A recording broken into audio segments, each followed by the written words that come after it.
شادی کے نام پہ دھوکا۔ جب دروازہ کھولا تو سامنے کھڑا شخص اس کی زندگی کا سب سے بڑا راز تھا۔ جسے اپنا سمجھتی تھی وہی اس کا دشمن نکلا۔ اور آج پھر فواد نے صبا کو بے رحمی سے مارا۔ مار کھانے کے بعد وہ گھنٹوں کمرے کے کونے میں بیٹھی روتی رہی۔ اس کا جوڑ جوڑ دکھ رہا تھا۔ چہرے اور کاندھوں پر نیل کے تازہ نشان تھے، لیکن یہ نیل کے نشان نئے تو نہیں تھے۔ یہ تو ہر چند دن بعد اس کے جسم پر کھلنے والے زخموں کے پھول تھے، جن کی رنگت نیلی ضرور تھی مگر درد سیاہ تھا۔ صبا ایک نہایت غریب گھر کی لڑکی تھی۔ اس کے والد گاؤں کی مسجد میں قاری تھے، نرم دل، خاموش طبیعت کے مالک، جو ہمیشہ صبر اور شکر کی تلقین کرتے تھے۔ گھر میں 8 بیٹیاں تھیں، کوئی بیٹا نہیں تھا۔ غربت ان کے دروازے پر مسلسل دستک دیتی تھی، اور ضرورتیں ان کی چادروں سے بڑی تھیں۔ ایسے میں جب انہی کے گاؤں کے ایک بہت امیر شخص دورانی صاحب، جو انگلینڈ میں رہائش پذیر تھے مگر اصل میں اسی مٹی سے تعلق رکھتے تھے، وہ چند ہفتوں کے لیے گاؤں آئے تو گویا قسمت نے اچانک کروٹ لی۔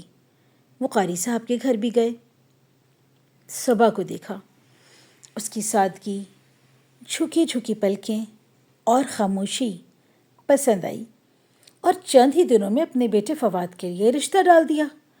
نورانی صاحب کی بیگم بھی ساتھ آئیں۔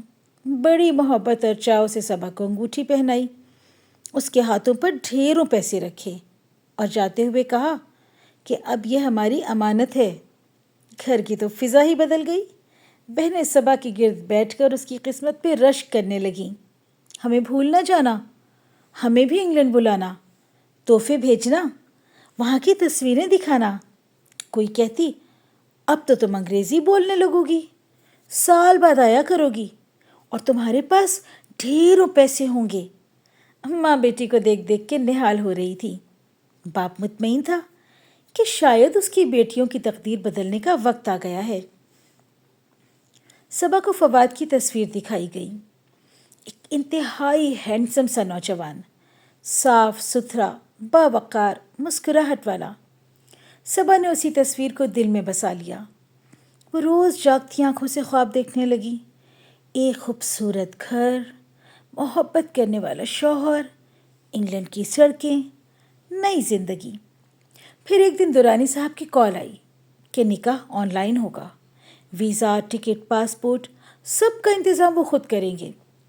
نکاح کا دن آیا۔ صبا سرخ جوڑے میں بیٹھی تھی۔ بہنیں ارد گرد خوشی سے سرگوشیاں کر رہی تھیں۔ ماں کی آنکھوں میں آنسو تھے، مگر وہ خوشی کے تھے۔ نکاح ہوا، کلمات ادا ہوئے، اور چند دن کے بعد صبا جہاز میں بیٹھی انگلینڈ روانہ ہو گئی۔ پورا سفر اس کی آنکھ نہ لگی۔ وہ جاگتی آنکھوں سے اپنے خوابوں کی تعبیر بنتی دیکھ رہی تھی۔ لیکن جب وہ وہاں پہنچی اور اپنے کمرے میں داخل ہوئی تو اس کی دنیا ایک ہی لمحے میں ٹوٹ کر بکھر گئی۔ کمرے میں اس کا دولہا موجود تھا، فواد، مگر یہ وہ فواد تو نہیں تھا جس کی تصویر اس نے دیکھی تھی۔ یہ تو ایک ذہنی طور پر معذور مرد تھا، ویل چیئر پہ بیٹھا، جسم کو اپنی مرضی سے حرکت دینے سے قاصر۔ اس کے منہ سے رال بہہ رہی تھی، آنکھوں میں ایک عجیب سی خالی پن کی جھلک۔ صبا کے گلے سے چیخ نکلی۔ وہ دوڑتی ہوئی باہر آئی جہاں اس کی ساس کھڑی تھی۔ یہ کیا تماشا ہے؟ یہ تمہارا گاؤں نہیں، انگلینڈ ہے۔ مہمان بیٹھے ہیں، کمرے میں جاؤ، فواد تمہارا انتظار کر رہا ہے۔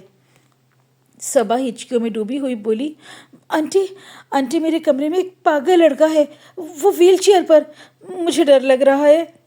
اس کی بات ابھی مکمل بھی نہ ہوئی تھی کہ ساس نے اس کا ہاتھ مروڑ کے پیچھے کیا اور دانت پیستے ہوئے کہا، خاموش، یہی تمہارا شوہر ہے۔ بچپن میں بالکل ٹھیک تھا، 18 سال کی عمر تک۔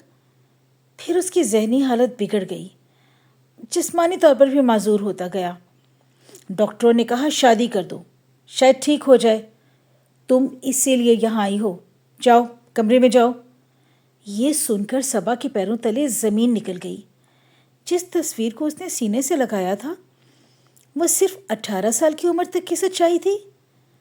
اس کے بعد کی حقیقت اس سے چھپا لی گئی تھی. اسے ایک علاج سمجھ کر، ایک نسخہ سمجھ کر، ایک تجربہ سمجھ کے یہاں لایا گیا تھا. اس لمحے اسے اپنے باپ کی سفید داڑھی، ماں کی دعائیں، بہنوں کی ہنسی، سب ایک ایک کر کے یاد آنے لگے. وہ سمجھ گئی کہ اس کے خوابوں کا انگلینڈ دراصل ایک سنہری قید خانہ ہے، جہاں اس کی رضا، اس کی مرضی، حتیٰ کہ اس کی زندگی کی بھی کوئی حیثیت نہیں. اور آج جب فواد کے ہاتھوں اس پر پڑنے والے ہر وار کے ساتھ اس کی ہڈیوں میں درد اترتا ہے تو اسے وہ پہلا دن یاد آ جاتا ہے جب اس کے خواب ٹوٹے تھے، کیونکہ حقیقت میں تو اسی دن اسے بے رحمی سے مار چکی تھی. آج کا تشدد تو بس اس موت کی بازگشت ہے. صبا کے لیے انگلینڈ کا وہ گھر کسی محل سے کم نہ تھا، مگر اس کی دیواریں اسے ہر لمحہ قید خانے کی سلاخیں محسوس ہوتیں. باہر سے سب کچھ مکمل اور خوشحال دکھائی دیتا تھا. صاف ستھری گلیاں، خاموش پڑوس، قیمتی فرنیچر، شیشوں کی چمک، لیکن اندر ایک ایسی خاموشی بسی تھی جس میں سسکیوں کی آواز دب کے رہ جاتی تھی. فواد دن میں زیادہ تر ویل چیئر پر بیٹھا رہتا، کبھی بے ربط جملے بولتا، کبھی اچانک غصے میں چیخنے لگتا، اور کبھی کسی بچے کی طرح ہنسنے لگتا. شروع میں صبا کو اس پر ترس آتا تھا. وہ اسے دوا دیتی، اس کے کپڑے بدلتی، اس کے منہ سے بہتی رال صاف کرتی، مگر جب اس کے ہاتھ اچانک اس کے چہرے پر پڑتے، اس کے بال کھینچے جاتے یا وہ بے قابو ہو کر چیزیں اس پر پھینک دیتا تو صبا کا دل دہل جاتا. ساس ہر بار یہی کہتی، یہ سب تمہاری ذمہ داری ہے، تم بیوی ہو، صبر کرو. عورت کا اصل زیور صبر ہے. دورانی زیادہ تر کاروبار کے سلسلے میں مصروف رہتے. ان کی آنکھوں میں بھی ایک انجانی سی بے حسی تھی، جیسے سب کچھ جانتے ہوئے بھی انجان بنے ہوں. صبا نے ایک دن ہمت کر کے ساس سے کہا کہ اسے دھوکہ دیا گیا ہے، اسے سچ نہیں بتایا گیا تھا. مگر جواب میں اسے صرف ایک سرد ہنسی ملی. ہم نے تمہیں عزت دی ہے، تمہارے گھر والوں کو پیسے دیے ہیں، تمہارے باپ کا بوجھ ہلکا کیا ہے، اب تم ہماری ذمہ داری ہو، اور فواد تمہارا مقدر. یہ جملہ صبا کے کانوں میں ہتھوڑے کی طرح بجتا رہا. مقدر؟ کیا مقدر اتنا ظالم بھی ہو سکتا ہے؟ اس نے کئی بار فون اٹھا کر اپنے گھر کال کرنے کا سوچا، مگر ہر بار ساس کی نظریں اسے روک دیتیں. ایک دن جب اس نے چھپ کر ماں کو فون کیا تو ماں کی آواز خوشی سے بھری ہوئی تھی. بیٹا، خوش تو ہو نا؟ تمہاری ساس اچھی ہے نا؟ فواد تمہیں تنگ تو نہیں کرتا؟ صبا کے گلے میں الفاظ پھنس گئے. اس نے جھوٹ بول دیا.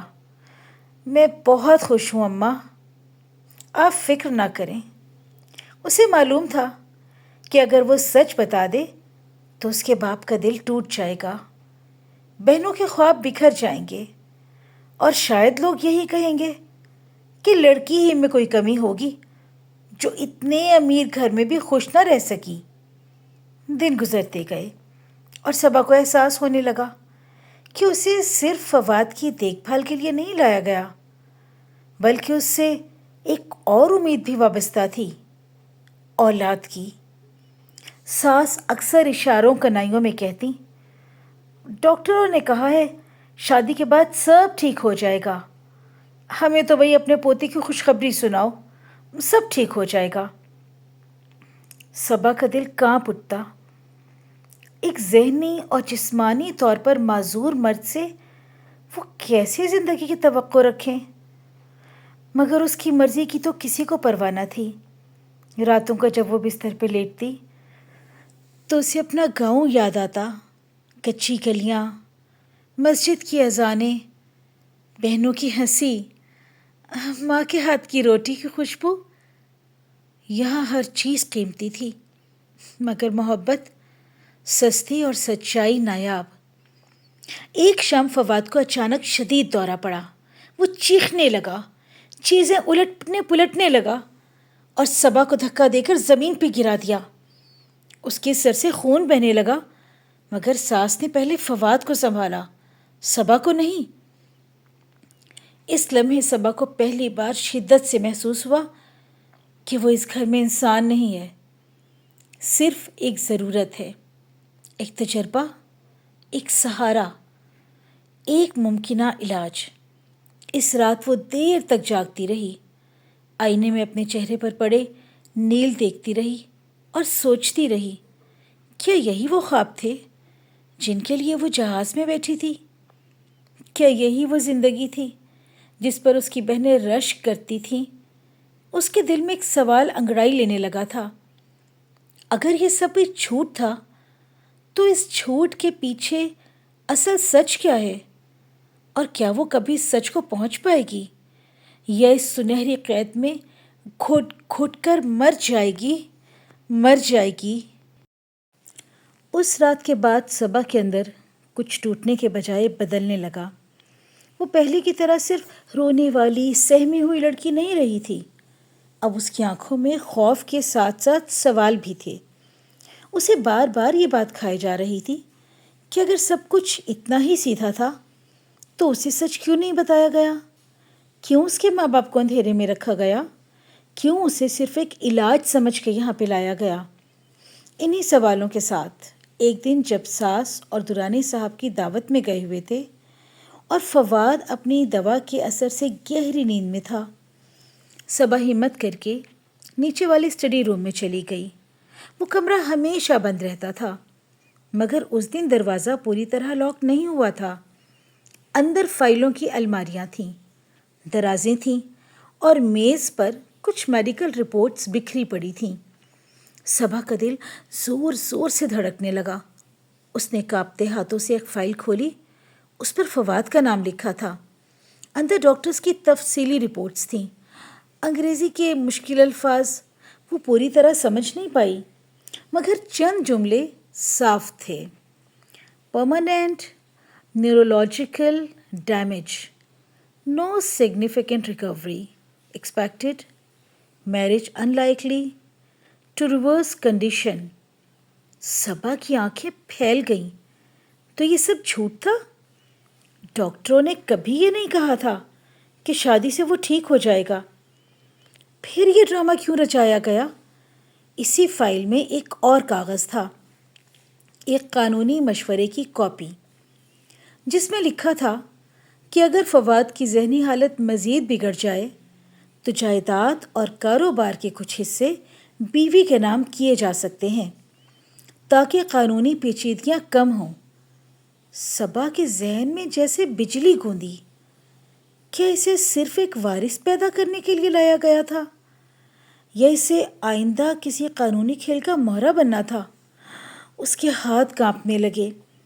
اچانک پیچھے سے آواز آئی، تم یہاں کیا کر رہی ہو؟ صبا چونک کر مڑی۔ دروازے پر دورانی صاحب کھڑے تھے، ان کی آنکھوں میں وہی سرد سختی تھی۔ صبا کے ہاتھ سے فائل گر گئی۔ چند لمحے خاموشی کے گزرے، پھر وہ دھیمی مگر سخت آواز میں بولے، ہر گھر کے کچھ راز ہوتے ہیں اور سمجھدار بہو وہ ہوتی ہے جو رازوں کو راز رہنے دے۔ صبا کے اندر جمع ہوا خوف اب غصے میں بدلنے لگا۔ مجھے دھوکہ دیا گیا، میرے گھر والوں کو دھوکہ دیا گیا۔ آپ نے کہا تھا شادی سے وہ ٹھیک ہو جائے گا، مگر یہاں تو صاف صاف لکھا ہے کہ… اس کی بات مکمل ہونے سے پہلے ہی دورانی صاحب نے اس کے قریب آ کے دھیمی آواز میں کہا، تمہارے باپ کو یاد ہے نا وہ رقم جو ہم نے دی تھی؟ تمہاری بہنوں کی شادیاں، تمہارے گھر کی مرمت، سب کچھ ایک احسان تھا۔ احسان کا بدلہ احسان سے دیا جاتا ہے، بغاوت سے نہیں۔ یہ جملہ صبا کے دل میں تیر کی طرح لگا۔ تو کیا اس کے باپ کی مجبوری خرید لی گئی تھی؟ کیا غربت نے اس کی تقدیر بیچ دی تھی؟ اسی لمحے اوپر سے فواد کی چیخ سنائی دی۔ صبا بھاگتے ہوئے اوپر گئی تو دیکھا کہ فواد ویل چیئر سمیت فرش پہ گرا ہوا تھا۔ اس کا چہرہ سرخ تھا اور آنکھوں میں وحشت تھی۔ اس نے صبا کو دیکھتے ہی چیخنا شروع کر دیا جیسے وہ اسے پہچانتا ہی نہ ہو۔ صبا نے اس کی سنبھالنے کی کوشش کی تو اس نے اس کے گال پر زور سے ہاتھ مارا۔ درانی صاحب بھی اوپر پہنچ گئے۔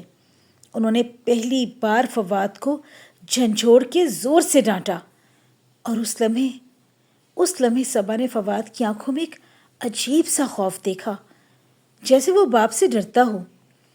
یہ منظر صبا کے دل میں ایک اور سوال چھوڑ گیا، کیا فواد صرف بیمار ہے یا اس کے ساتھ بھی کچھ ایسا ہوا ہے جس نے اسے اس حال تک پہنچایا؟ اگلے دن جب صبا فواد کو دوا دے رہی تھی تو اس نے پہلی بار اس کی آنکھوں میں غور سے دیکھا۔ وہاں صرف پاگل پن نہیں تھا، وہاں کہیں گہرائی میں ایک قید شدہ سا شعور تھا، جیسے وہ کچھ کہنا چاہتا ہو مگر کہہ نہ پا رہا ہو۔ صبا کے دل میں ہلکی سی ہمدردی جاگی مگر ساتھ ہی خوف بھی بڑھ گیا۔ اگر سچ صرف اتنا نہیں جتنا اسے بتایا گیا تو اصل حقیقت کیا ہے؟ کیا فواد کی بیماری کے پیچھے بھی کوئی راز ہے؟ اور اگر ہے تو کیا صبا اس راز کو جاننے کی قیمت ادا کر پائے گی؟ صبا کے دماغ میں بہت سارے سوال چکراتے رہے اور وقت گزرتا گیا۔ صبا نے فیصلہ کیا کہ وہ اب صرف اپنے خوف میں نہیں جیے گی بلکہ اس حقیقت کا سامنا کرے گی جو اس کے سامنے چھپی ہوئی تھی۔ روزانہ کے معمولات، فواد کی دیکھ بھال، گھر کے کام اور ساس کی سختیاں اسے پہلے تو دبائے رکھتی تھیں مگر اب صبا نے اپنے اندر ایک خاموش طاقت محسوس کی۔ اس نے چھپ کے فواد کے پرانے کاغذات، ڈاکٹروں کی رپورٹس اور درانی صاحب کے خطوط دوبارہ پڑھنے شروع کیے۔ اس دوران اسے معلوم ہوا کہ فواد کی بیماری صرف جسمانی اور ذہنی نہیں تھی۔ اس کے والدین نے اس کی زندگی پر کنٹرول کرنے کے لیے اسے جان بوجھ کر کچھ حصوں میں محدود کیا تھا اور شادی کو ایک ایسا ہتھیار بنایا گیا جس سے وہ قانونی اور معاشرتی طور پر صبا پر دباؤ ڈال سکیں۔ صبا کے دل میں آگ سی بھڑک اٹھی۔ اس نے فیصلہ کیا کہ اب وہ صرف ایک بیوی یا دیکھ بھال کرنے والی لڑکی نہیں رہے گی بلکہ اپنے حق کے لیے کھڑی ہوگی۔ پہلی بار اس نے فواد کو بغور دیکھا، اس کی آنکھوں میں وہی قیدی شعور دیکھا اور آہستہ آہستہ اسے سمجھنا شروع کیا کہ اس کے شوہر کے اندر بھی ایک انسان چھپا ہوا ہے جسے کسی نے آزاد نہیں ہونے دیا۔ صبا نے چھپ کر انٹرنیٹ کے ذریعے قانونی اور انسانی حقوق کے بارے میں مطالعہ کیا، کمیونٹی رپورٹس گروپ سے رابطہ کیا اور آہستہ آہستہ اپنے خوف کو حکمت میں بدلنا شروع کر دیا۔ اب ہر دن، ہر لمحہ، ہر قدم اس کے لیے ایک چیلنج تھا مگر وہ ہار نہیں مان رہی تھی۔